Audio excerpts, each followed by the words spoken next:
भूमि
भैया गजल कितना सुंदर भाव गजल में लिखा था कवि जी। कैसे भैया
हाँ आराम से बजा कौनो बात ना हो मेहनत से बजेगा फूट जाए ढोलक कौनो बात ना फिर मढ़ा जाए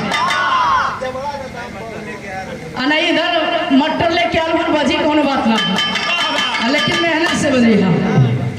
अच्छा कहानी समझ लो जा गोंडा जिला नारायणपुरा गांव में रहला फौजी सूरज सिंह यादव जेकरा पत्नी का नाम बताओ गया कमला यादव बिटियावा का नाम तारा बताओ गया बेटुआ का नाम अजय बताओ गया। ये बाबू बहुत ही गोंडा जिला नारायणपुरा गांव में रहला फौजी सूरज सिंह यादव जेकरा पत्नी का नाम बताओ गया कमला यादव बिटियावा का नाम तारा बताओ गया बेटुआ का नाम अजय बताओ गया। खुशी खुशी से जिंदगी बीतल बा बाबूजी लेकिन एक दिन कश्मीर घाटी से बुलावा भेल ओ कश्मीर घाटी में ई पता ना चलल बाबू कि मार दिए गए या फिर बर्फ के चट्टान में दब गए। फौजी जवान बहुत छानबीन किए बहुत खोजने की कोशिश किए लेकिन सूरज सिंह का पता नहीं चला उनकी लाश का पता नहीं चला। होता है क्या भैया जोने समय घरे खबर आयल बा तब हो थका भैया कोनो गीत लगल है।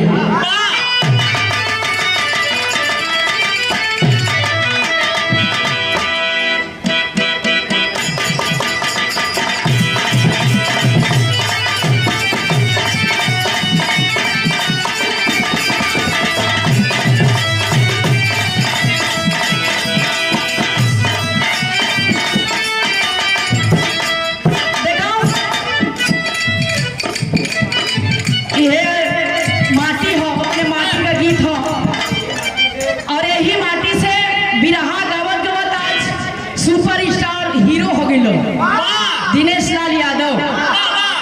हाँ आई गीत कौन गावत रहा दूध भी खाई और काली से बाबू ए भैया एक बात है जे छोड़ा ऐसा मत पहलवान बन जा कि पेट आगे निकल जा।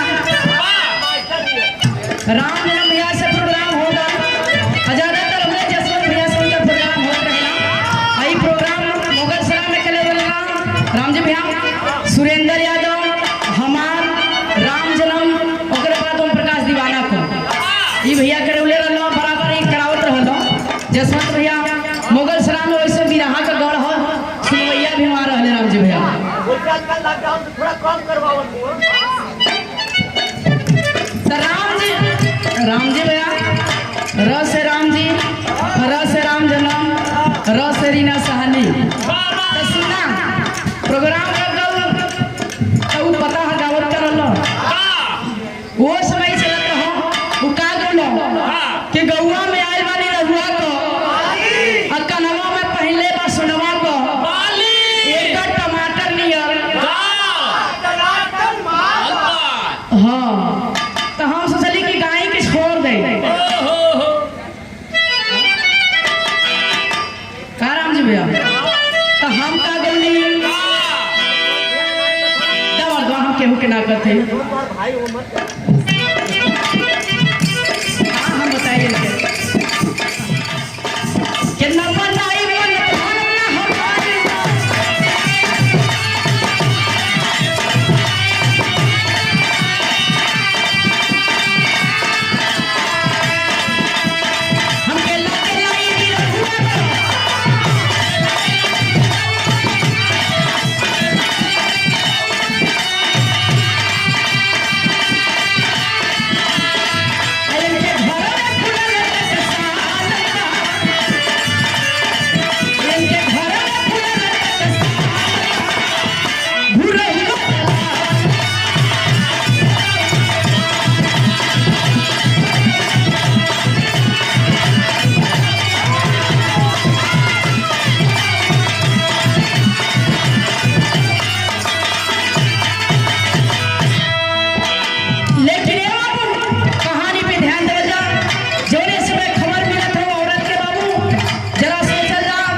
जब होश में आयल बाड़ी तो देखी करत का बाड़ी रखली पत्थर छाती पर दिल के कहीं कठोर हो जतवा भी फौजी होई गईला बिना डरे भरल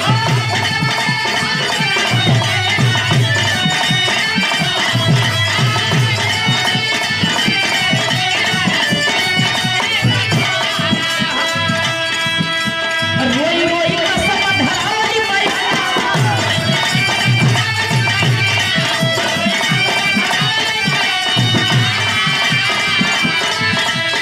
जनवा से प्यारा बेटा हूँ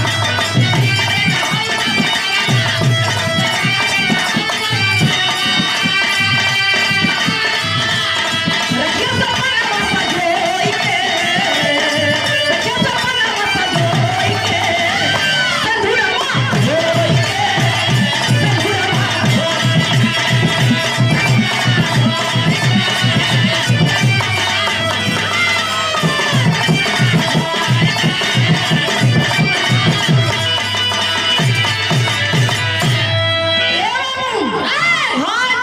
धीरे धीरे बाबू अपने गांव के भुलाए लगली हाँ जगल बगल दूल्हा लड़कवा लड़कियां बैठल बाड़ी सोचे लगली कि अगर हम हिम्मत के हार जाते हमारे बेटा बेटी का पालन पोषण के करी ये बाबू पत्थर बना लेने अपने आप को गम को भुलाने की कोशिश करती है आज धीरे धीरे समय बीता लगल अजय 20 साल का हो गया माँ को बिन बताए फौज में लाइन लगाता है पास हो जाता है उसकी नौकरी लग जाती है सोचता है चलकर माँ से बताऊंगा तो माँ काफी खुश होगी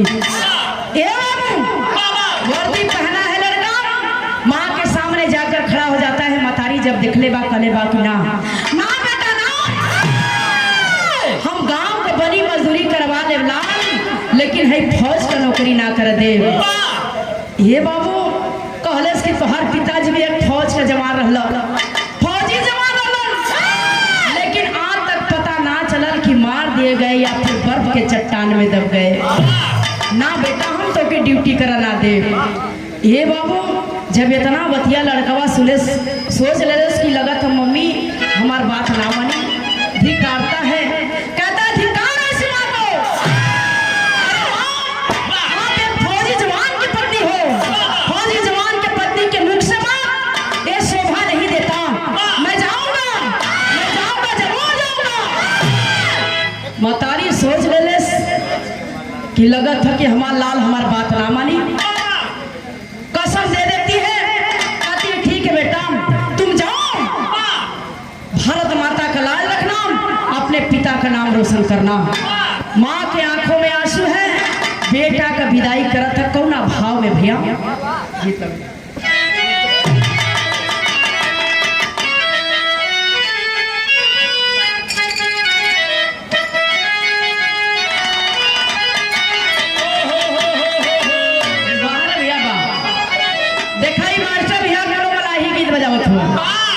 अरे तोह के चढ़ाई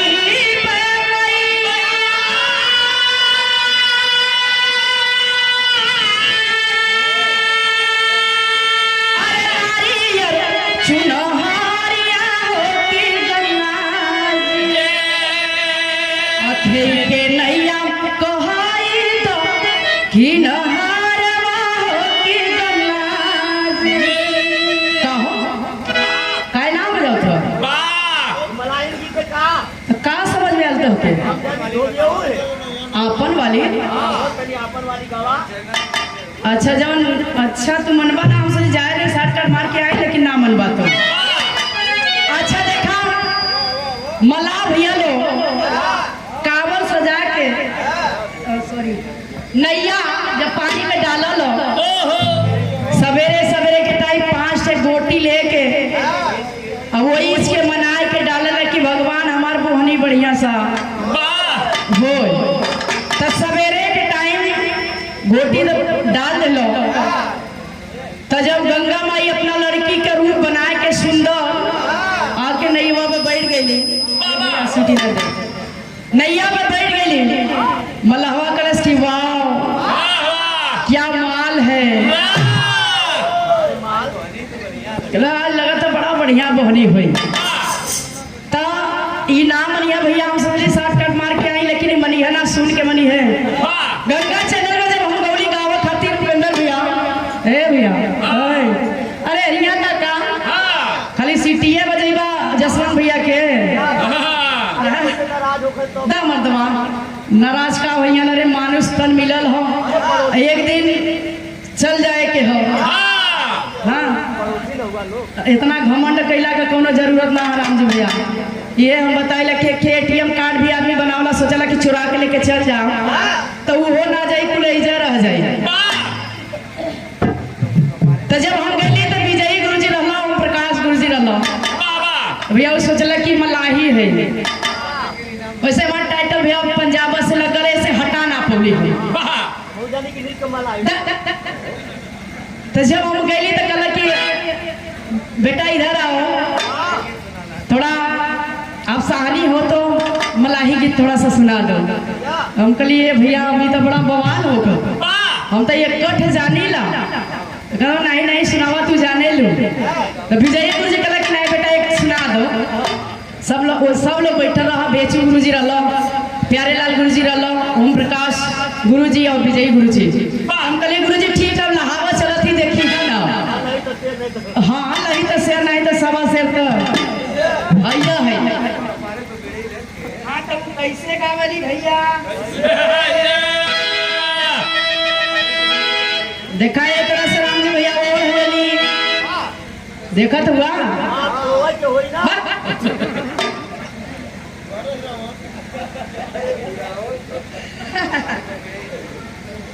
ऐसे कर ली है। और करे बाद सवेरे के टाइम दौरी कपारे रख ली है। मांगा ए राम जी भैया, आई देखा ठीक लगा था। वो तो कल अब तो हम खड़ा होके तो अब मारा ना तो जईबा वही चंदौली है, डुबाए तो गंगा जी में निकलवा नहीं जान गए।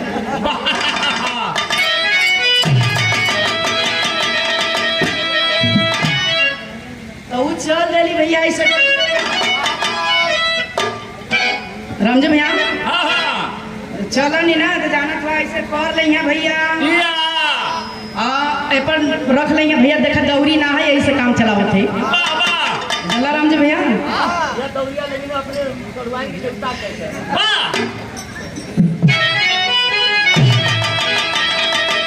खूब नीचे ऊपर घूमे लगली, मौका मिला तो शुरू में हो जाली। तो जानत हो कैसे भैया, हम कैसे गौली देखा, हम गावा चला दिया अभी जी।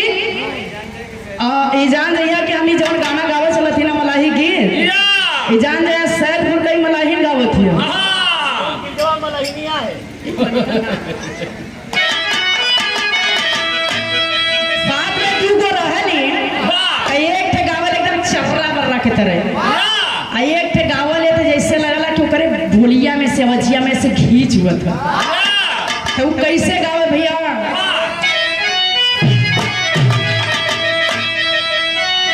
अरे सिकिया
छोड़ देला जा।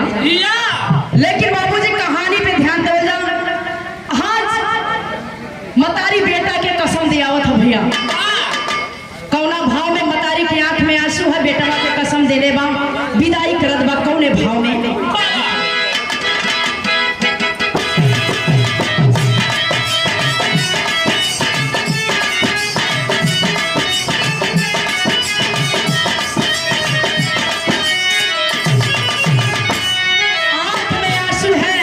बेटा का विदाई मतारी कर रही है बाबू, देखिए कौना भाव में करत बा।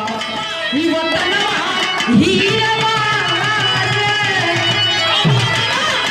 वतनवा हीरवा रे, जनवा से प्यार।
कसम धरा दिवस के बेटा, कफन तो सबको नसीब हो जाता है, लेकिन तिरंगा कफन जल्दी किसी को नसीब नहीं होता।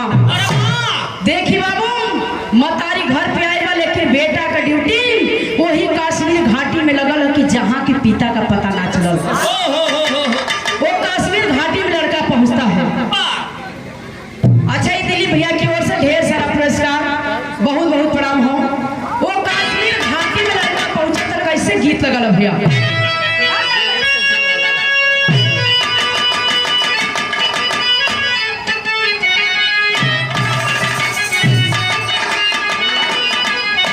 देखो रामदेव गुरु जी अपने जवानी के रवानी में गा के सियोल मिलो। अब आगे मत बढ़ा, कहाँ जाए हो? कहा सुशील, कभी कभी जेल के समझेगा ना। हाँ अरे वो नहीं के कह देता भाई तो हूँ, नकल मत मारा। रामदेव गुरु जी अपने जवानी के रवानी में गाँव, तो वो समय हम तो देखलहू ना रही कि कैसे रहो, वो मान लेते ना। हाई पर बजौले हमारी कुछ हनकर बतावे ला कि कैसे रहो, लेकिन कैसे से बड़ी बड़ी सुन ले कैसे गावा।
इस पहाड़ी से निकलकर उस पहाड़ी में प्रवेश कर गई।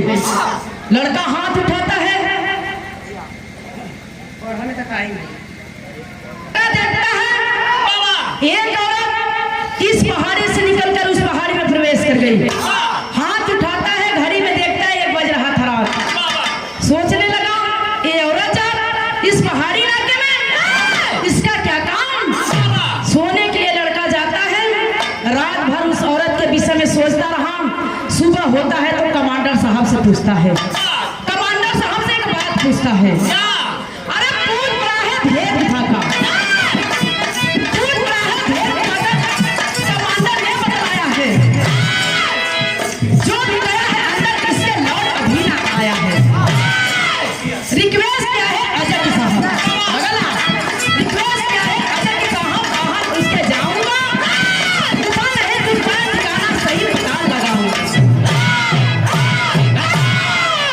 हाँ सुबह भैया कमांडर साहब के पास आया, कहला कि ये साहब हम रात के घटना में है देखली। सुबह जब भैया कमांडर साहब से आके अजय बताता है कि साहब हम रात के घटना में ये देख ली, एक औरत इस पहाड़ी से निकलकर पहाड़ी में प्रवेश कर गई। आखिर क्या बात है। कमांडर साहब बोला कि अरे बेटा तुम अपना ड्यूटी देखो, ड्यूटी पर ध्यान दो, क्या करोगे वो जान लो। तुम्हारे जैसे कितने नौजवान पता लगाने के लिए आज तक उनका पता नहीं चला। तुम अपने ड्यूटी की तरफ ध्यान दो। लड़कवा कलश की ना साहब हम ये जाना चाहते हैं कि जितना लोग पता लगाओ गए आखिर लौट के काहे आए। ये बाबू रिक्वेस्ट करता है, मिल जाता है छुट्टी, सजा लेता है। अच्छा सऊदीया वाले चाचा जी का औरत, अच्छा इसमें घाटा चला था का ये 50 रुपया भजन कार्ड लगा। सीमा देवी आपके तरफ से बहुत बहुत धन्यवाद। सजा लेता है मूर्ति, हाथ जैसे ही 2 कदम आगे बढ़ता है तब तक पैर को पीछे खींच लेता है। जानते नहीं हो मैदान में पैर खींचने वालों का क्या अंजाम होता है। चलो जाओ, चलो जाओ, आइंदा ऐसे गलती करोगे तो गोलियों से भून दिए जाओगे। मरने से डरते हो तो नौकरी क्या करोगे, जाओ घर बैठो आराम करो। जब इतना बतिया लड़कवा सुलेस कलेस किए साहब अखिया से झरझर आंस निकले लगा। कलेस के साहब आप भाई पैरवा हटावा का कारण आप जाना चाहते हो। हम बतावत हिला आज वो लड़का रो रो के का कहलस विदेशिया के भाव में इहे कहलस कि पीछा हटत बानी, अरे मोर से ना डरत बानी, सुनी ले बा हमारा बयानवा ऐसा हो। हो गइला शहीद बाबू और बाजा पनावा में, आए के माई बाबू का रतनवा ऐसा हो। ये साहब आज यही चौकी से हमारे पिताजी का पता ना चला साहब कि हमारे पिताजी जीवित हुए या फिर मृत्यु हो गई हो। एक बात और लड़का कहत बा का 28 फरवरी के अरे पहिली का शादी बाटे, पहिले ते का बेर फोनवा साहब। ए साहब आज 28 फरवरी हो, आज 20 फरवरी हो, 28 फरवरी के हमरे बहन का शादी है साहब। हम तो घरे जाल रही लेकिन रात का घटना हमके रोक ले साहब। अगर आदेश हो तो हम एक बार अपने मम्मी से बात कर चाहती साहब। ये बाबू कमांडर साहब के दया आ गई, अपन मोबाइल दे देला कहना ले बेटा अपने घर बात कर ले। जैसे ही नंबर डायल करता है लड़का, मतारी फोन उठाती है कहती कि हाँ बेटा बोल क्या बात है बेटा, छुट्टी नहीं मिली। कोई बात नहीं है बेटा, सारी व्यवस्था हो गई है लेकिन कल गाड़ी तुम जरूर पकड़ लेना। हे बाबू मतारी बहन का बात सुनत बा लेकिन जवाब ना देता।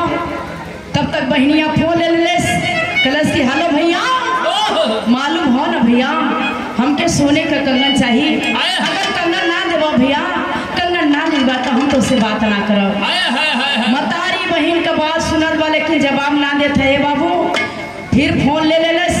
बहनिया सोच गई कि लगत है कि हम कंगनवा मांग ले ली तो भैया हमसे नाराज हो गई। अपने मतारी के फोन दे देलस। मतारी फोन लगौलस, कहलस ये बेटा का बात बा, का दिक्कत हो, का परेशानी है बेटा, बोल बेटा क्या बात है। ये बाबू आज लड़कवा रो रो के कहलस सजे कि हे माँ, तू तो कहती थी तेरा वतन तेरे जान से प्यारा है, आज वो कर्ज चुकाने का मुझे मौका मिल गया है माँ, बस मुझे आशीर्वाद दे दे कि भारत माता का लाज रख सकूं। आज फोन रख देता है लड़का, आज उठा लेता है राइफल, आज अपने मतारी से रो रो के एक बात कहलस। का कहलस भैया,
चल देता है। अब होता है क्या तेरी के भाव में।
फंसे हुए थे।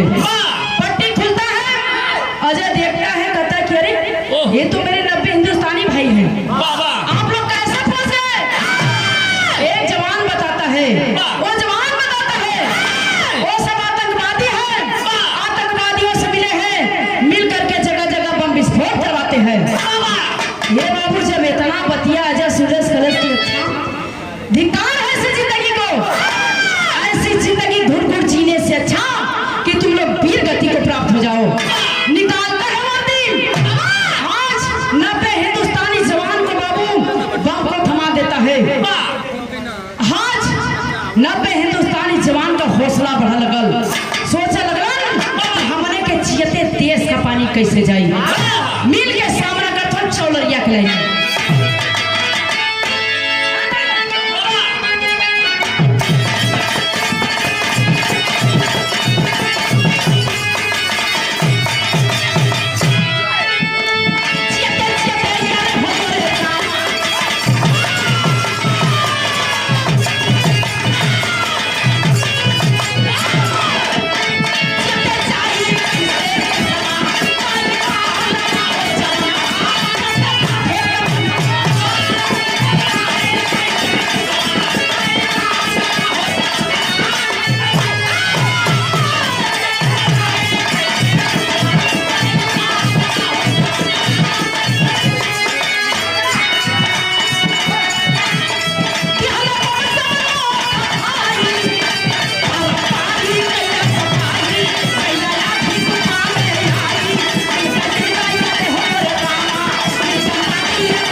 देखिए आतंकवादी अजय के साथ करता है क्या, एगो गीत लगल।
से आंसू निकल पड़ता है। अजय बाहों में गिर जाता है, समझा रहा है कि अरे भैया आप फौजी जवान है, फौजी जवान के आंखों में आंसू नहीं बल्कि फौलाद हुआ करता है। बोल डाले अपने आंसुओं को, आज इतना बतिया समझावा अजय ये दुनिया के छोड़ चल रहो। देखिए उनके लसिया के लेके जात कहाँ बड़े लोग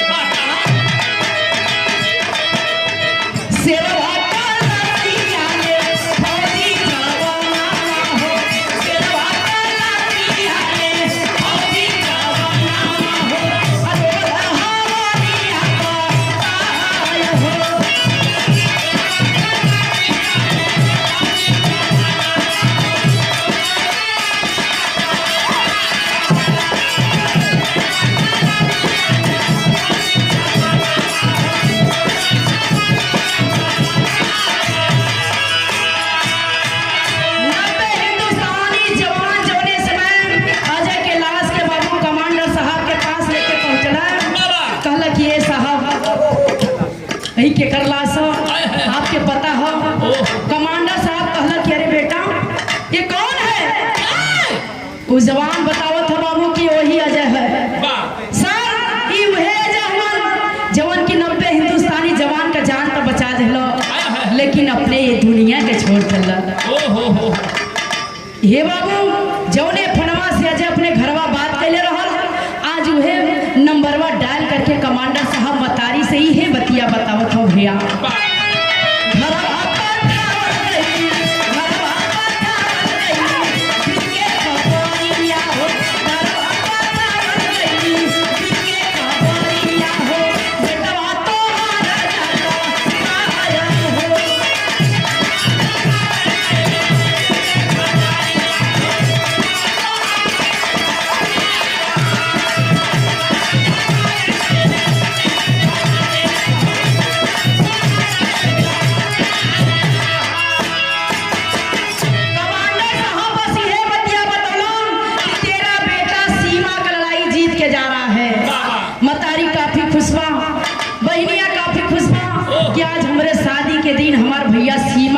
जीत के आवत हुआ।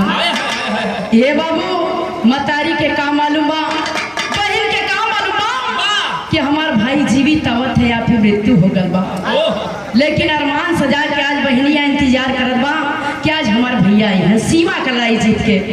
कौना भाव में भैया वह पट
लगत कि भैया आ गिलो मतरिया रोक दरस तरह से ना बेटा पहले हमके देखे ना देखी कि के बा।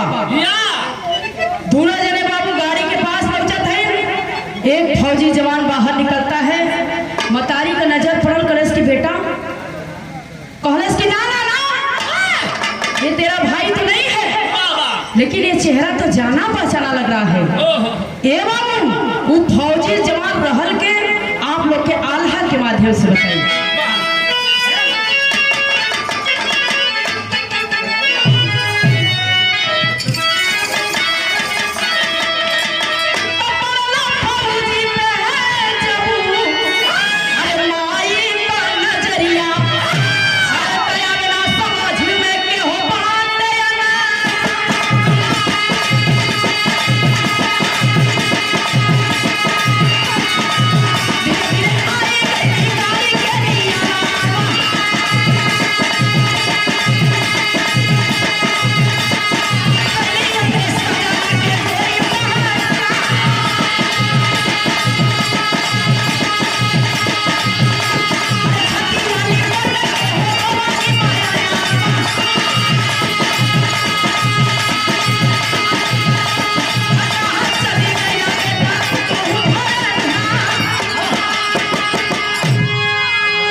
मतारी जब देखलस हम पहचान गई कि फौजी ए बाबू फौजी जवान कोई और ना रहल, वो फौजी जवान कोई और ना रहल, वो फौजी जवान अजय का पिता सूरज सिंह यादव रहलो।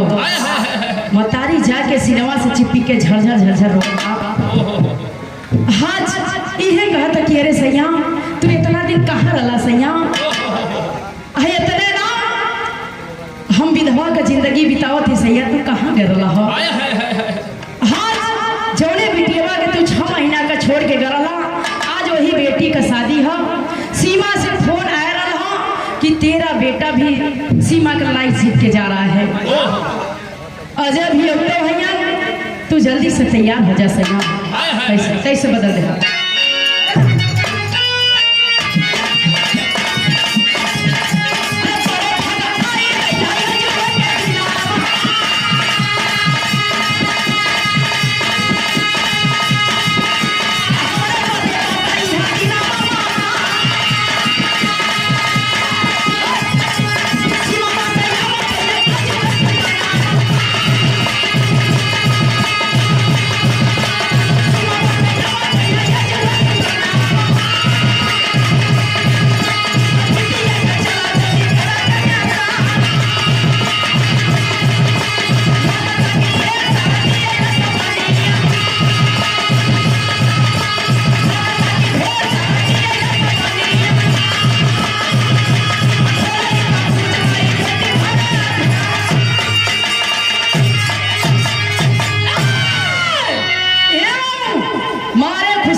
इतना दिन के बाद पापा आवत हुआ, इतना दिन के बाद पापा आयल हुआ।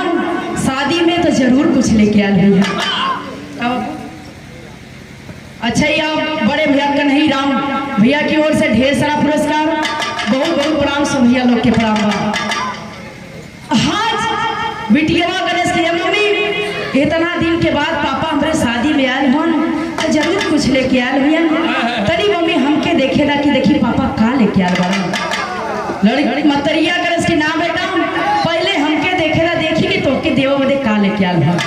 मारे खुशी में बाबू ताबूज के पास जब पहुंचली जब सुमो का गेट खोलत है ताबूज नीचे दूर जने उतारत है टिका के नीचवा मतारी जब खोलत हो ताबूज और ताबूज में कुछ और ना उनके बेटवा अजय का लाश रहा।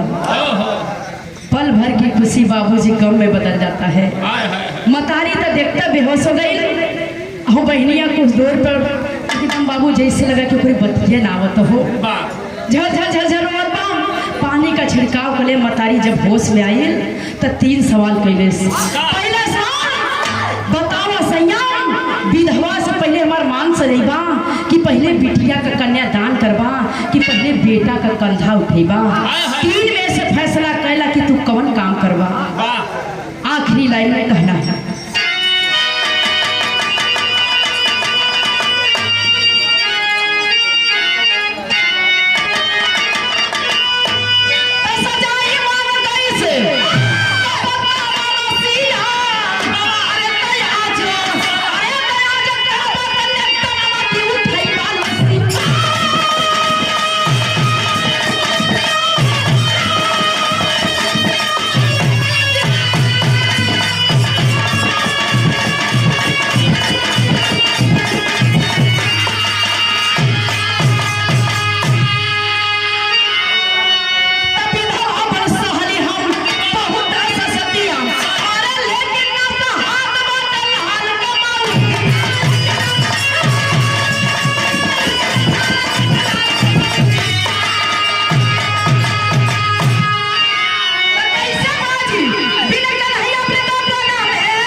लेकिन आज हमरे लाल का मौत हमसे बर्दाश्त ना होता।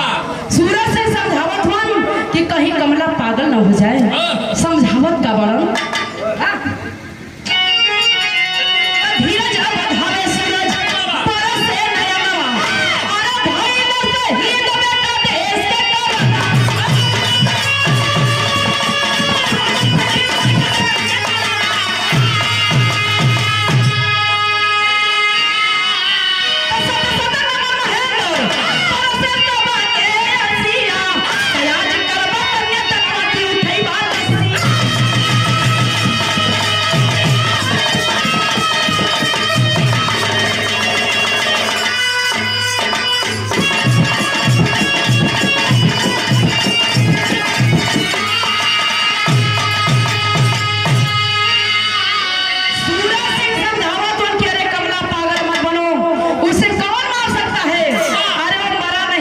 अमर हो गया, शहीद हो गया।